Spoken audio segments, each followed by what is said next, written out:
नमस्कार मंडळी. तर आज मी गेले होते मसाला बनवायला.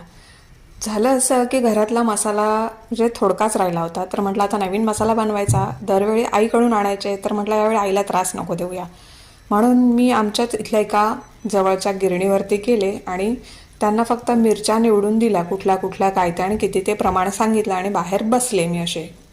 आणि त्या काकांनी मला हा असा मसाला कुटून रेडी करून दिलाय बघा.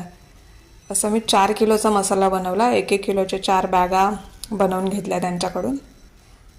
हे बघा असा. आणि हा पहिल्यांदा मी बनवला आहे मसाला, तर त्याची चव कशी वगैरे लागणार आहे, अर्थातच छानच होणार आहे, कारण हा आपला मालवणी मसाला आहे, मालवणी प्रकारचा. आणि हा असाच आम्हाला आवडतो, म्हणजे मिरची वगैरे भाजत नाही. नॉर्मली सुकवलेलीच मिरची डायरेक्ट कुटायला घ्यायची, न भाजता. तर अशा प्रकारचा मसाला मी माझ्या आईकडे, माझ्या मामाकडे किंवा माझ्या नातेवाईकांकडे असा वापरला जातो आणि तो चवीलासुद्धा छान लागतो.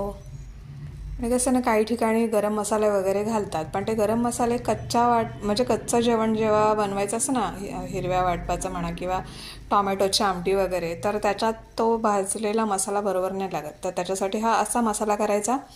आणि गरम मसाला काय तुम्ही वेगळा पूड करून ठेवू शकता, ती त्याच्यात ॲड केली ना फोडणीच्या वेळी, तरी सुंदर टेस्ट येते.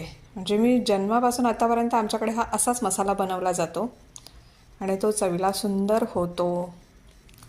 हे बघा, इन्स्टंट मसाला त्यांनी मला कुटून दिला आहे. तुम्हाला हवं असेल तर सांगा, मी ॲड्रेस सांगेन तुम्हाला. धन्यवाद.